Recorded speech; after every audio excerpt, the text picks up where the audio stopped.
Life had a rhythm to it, a steady, predictable beat that never missed a step. I liked it that way.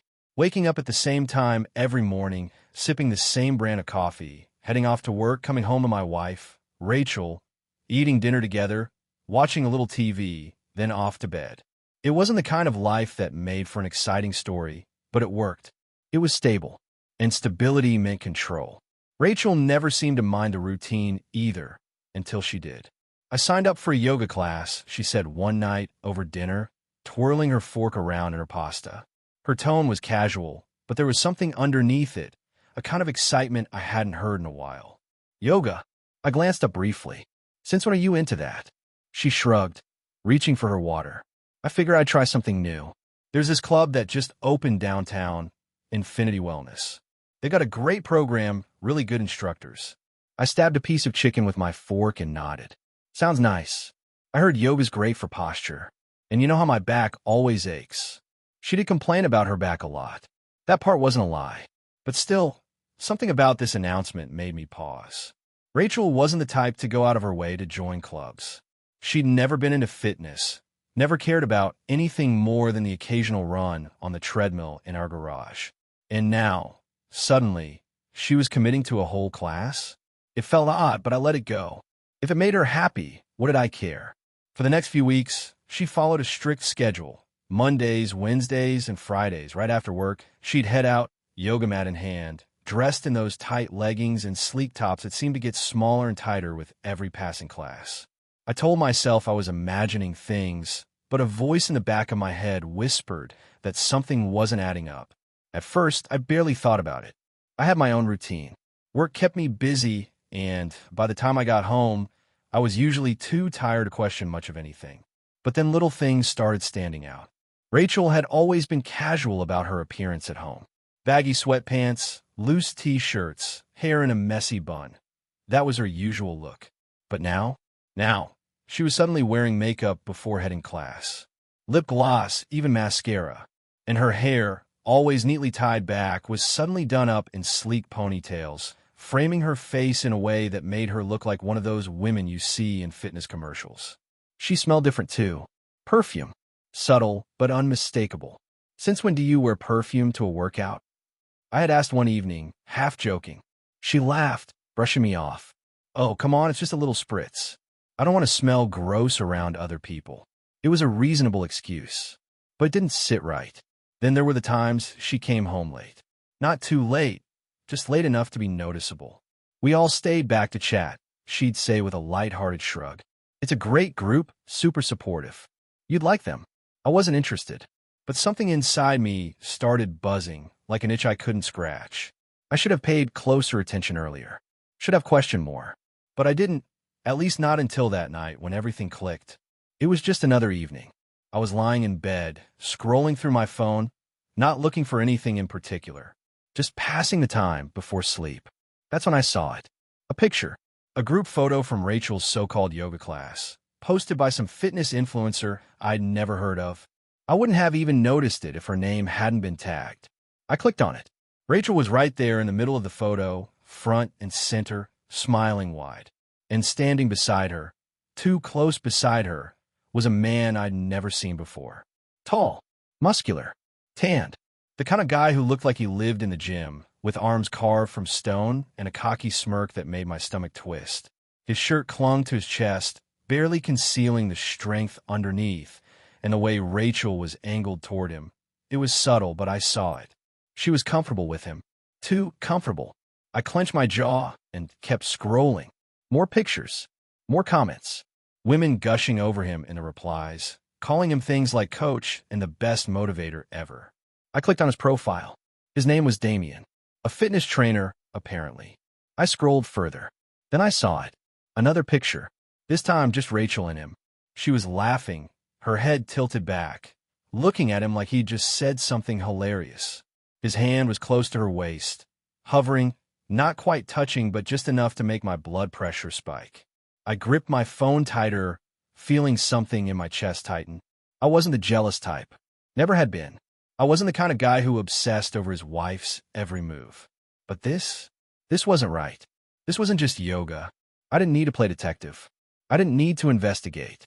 I knew exactly what this was, and I knew exactly what I was going to do about it. Sleep never came that night. I lay in bed, staring at the ceiling. The glow of my phone screen burned in my eyes. My mind ran in circles, replaying every little thing I'd ignored over the past few weeks.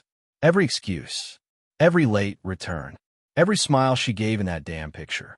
Rachel was curled up beside me, breathing evenly, completely unaware of the storm raging inside me. I turned my head and watched her for a moment, the way her hair fell across the pillow, the slow rise and fall of her chest. It should have been comforting. It wasn't. I gritted my teeth. How long had she been doing this? How long had she been making a fool out of me? There was a time I would have told myself I was overreacting. A time when I would have convinced myself that it was just a picture, just a class, just harmless fun. That time had passed. I knew what I saw. Rachel wasn't just enjoying yoga. She was enjoying him. And I was done playing the idiot. Morning came, but the anger didn't fade. If anything, it burned hotter. Rachel moved around the kitchen like nothing had changed, humming softly as she made her coffee.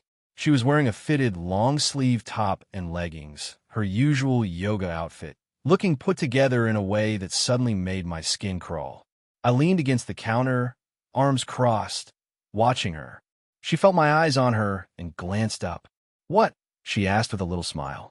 I didn't answer right away. I could have confronted her right then. I wanted to. I wanted to hold up my phone, show her the damn picture, and see how fast that smile vanished. But something inside me told me to wait. Let her talk first. Let her lie. "Nothing," I finally said, my voice neutral. She gave a small shrug and turned back to her coffee. "You okay? You look tired." I was tired, but not in the way she meant. I forced a small chuckle. Didn't sleep much. Rachel took a sip of her drink, leaning against the counter across from me. "You should try yoga," she said playfully. "It's supposed to be great for stress." The audacity of it almost made me laugh. Stress? Yeah, I was feeling plenty of that. I watched her carefully. She was testing me, checking if I suspected anything. But her face gave away nothing. Calm, composed, like a woman who had everything under control. And for a moment, I let her think she did. "You heading to class later?" I asked casually. She nodded, tucking a strand of hair behind her ear. "Yeah, usual time. We're working on flexibility today." "I bet you are." She went on about some new stretches they were learning, how the instructor, Damien, was really skilled at helping people push past their limits. She said his name easily, without hesitation, like it meant nothing. But I knew better now. I gripped the edge of the counter, knuckles white. "He sounds like a great teacher." Rachel smiled. "Yeah, She caught herself mid-sentence, just for a second, but it was enough.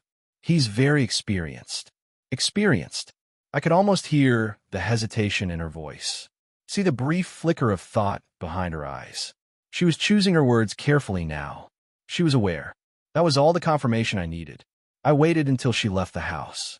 I waited until the sound of her car faded down the street before I grabbed my phone and pulled up the gym's website. Infinity Wellness. Their schedule was posted online. And there it was, Monday, 6 p.m., Advanced Yoga with Damien. That was her class. I scrolled further. The website was full of pictures of him, smiling, stretching, showing off the perfect posture of his so-called students. And there were more group photos, dozens of them, different women, different classes. And in almost every one of them, he was always standing too close to someone, always flashing that charming, overconfident grin, always making sure his hands just barely hovered over a waist, a hip, a shoulder. It wasn't yoga. It was a goddamn audition. And Rachel had signed up for the lead role. I exhaled slowly, my fingers tightening around the phone. There was no more room for doubt. I had two options: sit back and pretend nothing was happening, or do something about it. I clenched my jaw, feeling the heat rise in my chest. I wasn't going to be that guy. The one who lets himself get walked all over, who lets his wife lie to his face while she laughs with another man behind his back. I was going to find out exactly how far this had gone. And then I was going to make sure she knew I wasn't some idiot to be toyed with. I sat in my truck outside the gym, gripping the steering wheel so hard my knuckles turned white. The Infinity Wellness sign glowed in the evening light, casting long shadows across the pavement. Rachel had left home an hour ago, all dressed up in her sleek yoga gear, a little too eager for someone just going to stretch. She had kissed me goodbye, smiling like nothing was wrong, like she wasn't sneaking off to him. I clenched my jaw, staring at the glass windows of the gym. Inside, I could see people moving, mostly women in their yoga outfits, chatting, laughing, stretching. And then, just as I expected, he appeared. Damien. He strolled through the room like he owned the place, flashing that cocky grin, adjusting his students' poses with those hands that hovered just close enough. I knew men like him, the ones who played the long game, acting like they were just helping, just coaching, when really they were testing the boundaries, seeing how close they could get, seeing which women responded, which ones leaned in, which ones wanted to be touched. And Rachel? She had been leaning in for weeks now. I exhaled sharply, trying to steady myself, but the fire inside me wouldn't go out. I had never been the jealous type, never the possessive husband. But this wasn't some baseless suspicion. This was real, and I was done playing the fool. I glanced at my phone. It was almost time for the class to start. I could go in there right now, make a scene, drag Rachel out by the wrist, and let everyone know exactly what was happening. But no, that was what she'd expect. That was what he would expect. I wasn't going to give them that satisfaction. Instead, I was going to watch, wait, and when the moment was right, I'd make sure Rachel understood just how badly she had screwed up. The class started, and I stayed in my truck, watching from a distance. The gym's walls were mostly glass, allowing me to see inside without anyone knowing I was there. Rachel was near the front of the class, positioned right where he could see her. I recognized that posture, that subtle way she carried herself, straight back, chest lifted just slightly, her body moving a little too fluidly, too gracefully. She was showing off. For him. And Damien? That bastard noticed. He moved through the class, correcting poses, giving pointers, his hands brushing against shoulders, lower backs, thighs. He had done this 1,000 times before. Guiding, touching, letting them get used to it, letting them like it. Then he got to Rachel. I leaned forward, every muscle in my body tight as a wire. She was in some complicated pose, her body arched, one leg extended, arms outstretched. And then, right on cue, Damien stepped behind her, reaching for her waist. His hands hovered for a second, teasing the space before settling. Rachel didn't flinch. She didn't pull away. She smiled. My blood went cold. I had seen enough. I shoved open the truck door and stepped out, my boots hitting the pavement harder than necessary. No more waiting. No more wondering. It was time to end this. I walked through the front doors of Infinity Wellness without hesitation. The receptionist looked up, startled, but I ignored her. The class was still in session, everyone focused on their poses, on their breathing. No one noticed me right away. But Rachel did. She lifted her head mid-stretch, her eyes locking onto mine, and in that moment I saw it panic. Just a flicker, just a second where she froze, where the blood drained from her face. She knew why I was here. And then Damien noticed me too. He straightened, pulling his hands away from Rachel's waist like he had just touched fire. Good. He should be afraid. I didn't stop walking until I was right there, standing just a few feet away from them, towering over them both. Don't stop on my account, I said, my voice steady but sharp as a blade. Rachel's mouth opened, then closed. She was scrambling for words, for excuses, for anything that would make this not what it was. I wasn't interested. I turned my head, looking directly at Damien. You must be Damien. He hesitated, then nodded. Yeah, can I help you with something? I smiled, but it wasn't friendly. Yeah, you can keep your hands off my wife. The room went silent. Some of the other women exchanged glances, whispering to each other, but I didn't care. Rachel took a step closer, her voice low, like she was trying to calm a wild animal. Babe, you're overreacting. Overreacting. I turned to her slowly, my expression unreadable. Am I? She swallowed. I could see it in her eyes. She was calculating, trying to find the right words to twist this, to make it my fault, to make me look crazy. But there was no talking her way out of this one. I reached in my pocket and pulled out my phone, holding it up so she could see the screen. The picture, the one of her and Damien, laughing, close, his hand too damn close to her waist. The color drained from her face. I saw this last night. I said, my voice quiet but firm. I saw all of them. Rachel exhaled sharply, shaking her head. It's just a picture. I let out a cold laugh. Sure it is. Just like that little moment back, there was just yoga, right?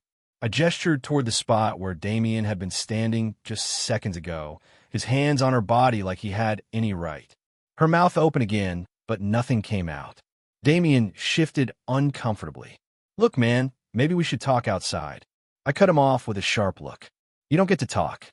He shut up. I took a step back, shoving my phone into my pocket. I had come here angry, furious, ready to throw punches if I had to. But now, standing here, looking at Rachel, really looking at her, all I felt was something colder. Disgust. And I knew, in that moment, there was no going back. She had chosen this. She had chosen him. And I was done being the fool.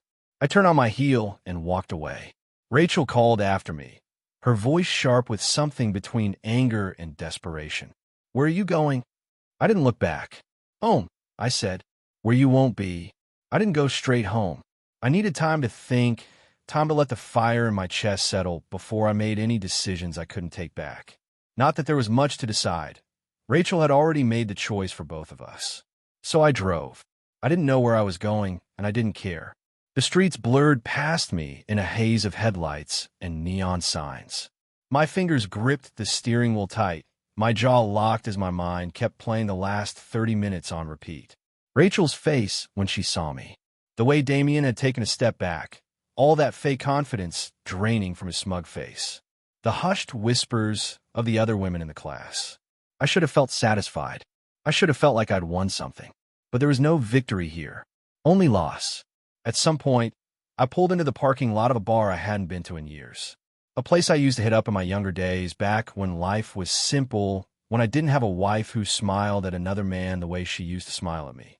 I stepped inside, the heavy scent of whiskey and cigarette smoke filling my lungs.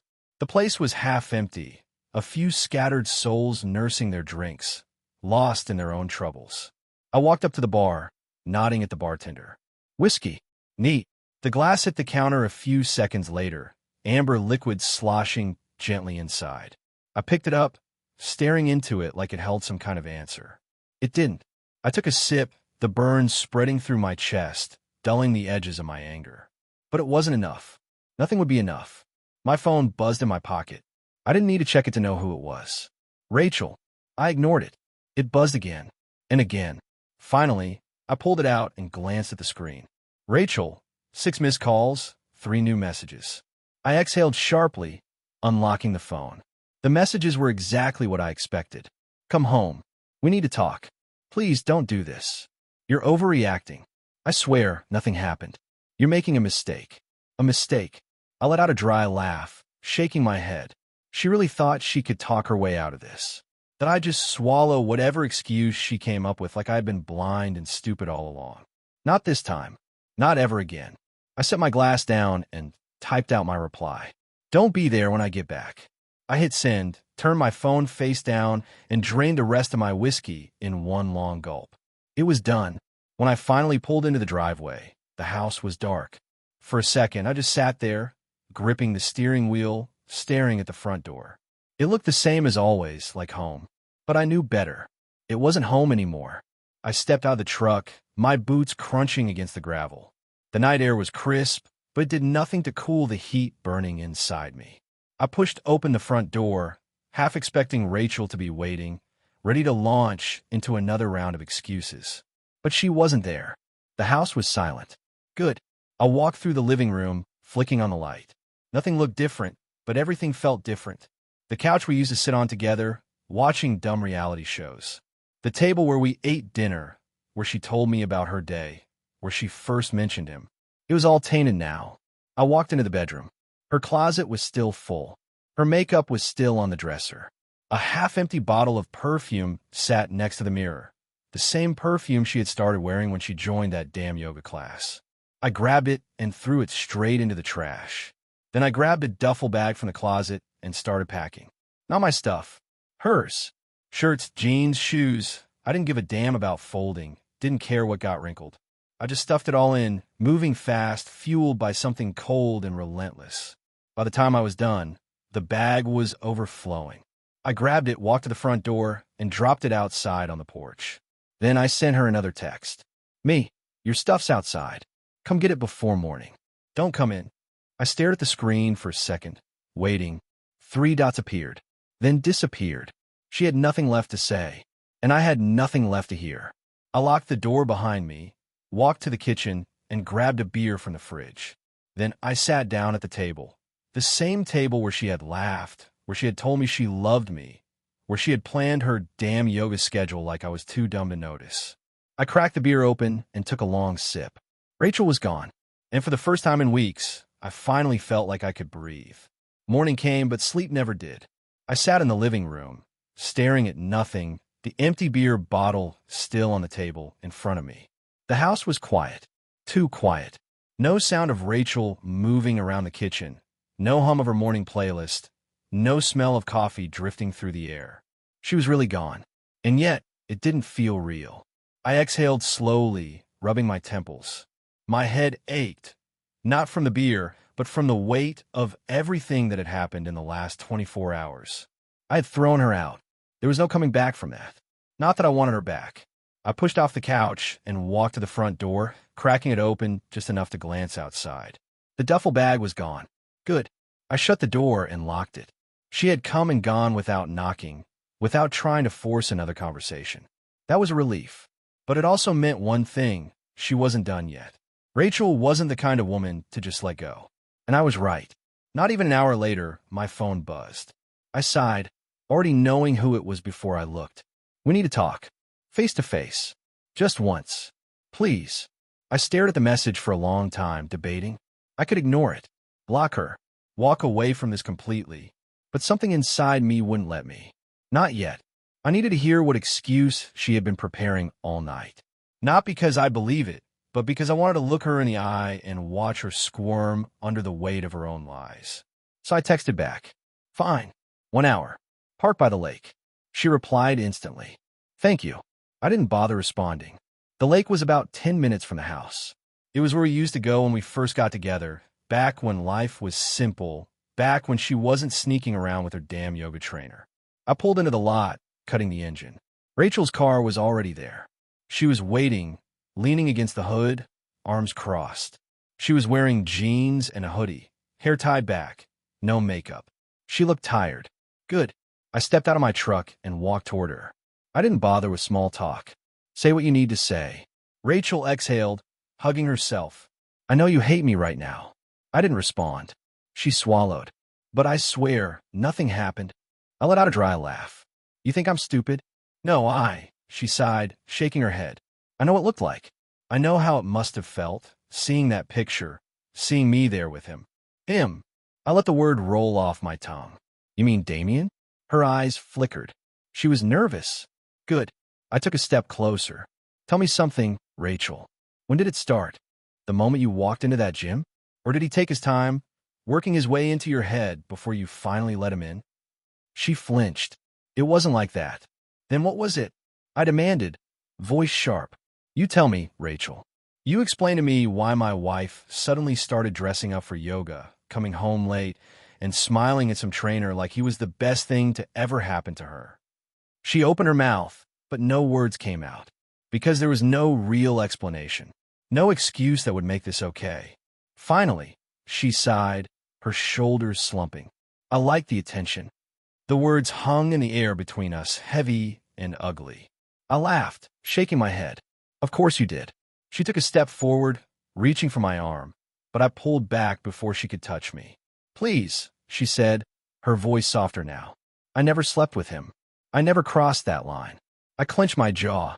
But you would have. Rachel's breath hitched. That was the truth neither of us wanted to say out loud. If I hadn't caught her, if I hadn't shown up at that gym, she would have kept going, kept lying, kept inching toward the inevitable. I didn't mean to hurt you, she whispered.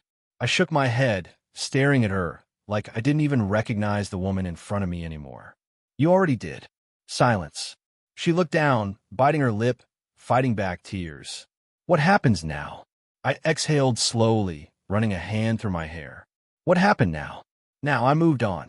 Now I let her deal with the consequences of her choices. Now I walked away.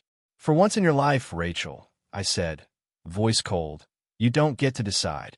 Then I turned and walked back to my truck, leaving her standing there, alone. Exactly where she deserved to be. The drive home was quiet. Too quiet. No music. No radio. Just the hum of the engine and the weight of everything pressing down on me. Rachel's words still echoed in my head. I liked the attention. It was such a simple admission, but it carried more weight than any excuse she could have thrown at me. She had wanted it. She had craved it. And she had been willing to throw away everything we built just to feel wanted by some sweaty yoga instructor who probably whispered the same compliments to half the women in that damn class. I gripped the steering wheel tighter. I had been her husband. I had given her a home, stability, loyalty. And somehow, that hadn't been enough. Nothing would have been enough. By the time I pulled into the driveway, I had made my decision. There was no going back. No second chances. Rachel was out of my life for good. Inside, the house still smelled like her. I hadn't noticed it before, but now it clung to everything. The furniture, the pillows, the damn blankets on our bed. I stood in the doorway of our bedroom, staring at the empty space where her things used to be. The closet was half empty, her perfumes gone from the dresser, her side of the bed untouched. It should have made me feel better. It didn't. I turned around and walked back into the living room. I needed to erase her from this house completely. I grabbed a box from the garage and started throwing things in. Anything that reminded me of her. Framed pictures, little gifts she had given me over the years, the stupid decorative pillows she had insisted on buying for the couch. One by one, they all went into the box. By the time I was done, the house felt emptier, lighter, but the weight in my chest was still there. I sank onto the couch, rubbing a hand over my face. It was over. I had done what I needed to do. So why did I still feel like I was standing in the wreckage of something I had no control over? The texts started coming that night. First one, then two, then too many to count. Can we talk? I miss you. I don't want this to be the end. Please, just one more chance. I stared at my phone, my jaw clenching. She still didn't get it. This wasn't some minor mistake that could be fixed with an apology. She had chosen this. She had chosen him. And now, she had to live with it. I typed out a response. There's nothing left to talk about. We're done. She replied almost instantly. I still love you. I stared at the message, my stomach twisting. Maybe she did, but love wasn't enough. Not when trust was shattered beyond repair. I didn't reply. I turned off my phone, tossed it on the table, and leaned back against the couch, letting out a long breath. Tomorrow, I'd call a lawyer. Tomorrow, I'd start fresh. Tonight, I'd sit here in the silence and remind myself that sometimes the only way forward is through the fire. And I was walking straight through it. Morning light streamed through the blinds, cutting across the living room floor in sharp, golden streaks. I hadn't slept, not really. I just sat there, feeling the weight of everything pressing down on me, letting the hours pass. But today was different. Today, I wasn't just sitting in the ruins of what Rachel had destroyed. Today, I was rebuilding. I grabbed my phone, scrolling through my contacts until I found the number I needed. I hesitated for only a second before pressing call. The line rang twice before a crisp voice answered. Michael Lawson's office. I need a divorce lawyer, I said, my voice steady. A pause. Then, all right, sir. We can set up a consultation. As soon as possible. I cut in. Today, if you can. Another pause, then a rustling of papers. We have an opening at 3 this afternoon. I'll take it. I hung up before she could say anything else, exhaling slowly. That was it. The final step. The moment I had been waiting for. The moment where I took control of this mess and made sure Rachel knew there was no coming back. I wasn't going to let her slither her way back into my life. I wasn't going to fall for her I miss you texts or her fake regrets. She had made her choice, and I was making mine. I spent the rest of the morning clearing out the last traces of her. Every piece of clothing she had left behind went into garbage bags. The framed pictures of us, the ones that used to make me smile, now just felt like dead weight. Into the box they went. By the time I was done, the house felt different. It wasn't ours anymore. It was mine, and it was going to stay that way. 3 o'clock came fast. I sat in the lawyer's office, my fingers drumming against the wooden desk as Michael Lawson flipped through a notepad, his expression unreadable. He was older, sharp-eyed, the kind of guy who had seen too many marriages fall apart to be surprised by anything anymore. "So," he said finally, leaning back in his chair, "you're sure about this?" I nodded once. "There's no saving it." He studied me for a second, then nodded. "All right, we'll get the paperwork started. Any assets you're worried about?" I shook my head. "She can take whatever. I just want her gone." That made him raise an eyebrow. "That eager to move on?" I let out a dry chuckle. "You have no idea." He smirked, scribbling something down. "That's usually a good sign. Means you're already past the hardest part." I wasn't sure if that was true, but I knew one thing. I wasn't going to waste another second waiting for Rachel to fix what she had broken. By the time I got home, I felt lighter. Not good, not happy, but lighter. I tossed my keys onto the counter, cracking open a beer as I leaned against the kitchen counter, staring at the empty space where Rachel used to stand while she made coffee in the mornings. I thought about her words from yesterday. I liked the attention. She had thrown everything away for something as fleeting as that. And now she had nothing. I took a slow sip, letting the quiet settle over me. This wasn't how I expected my life to go. But maybe, just maybe, it was exactly where I was supposed to be. I was free. And for the first time in a long time, I was ready to move forward.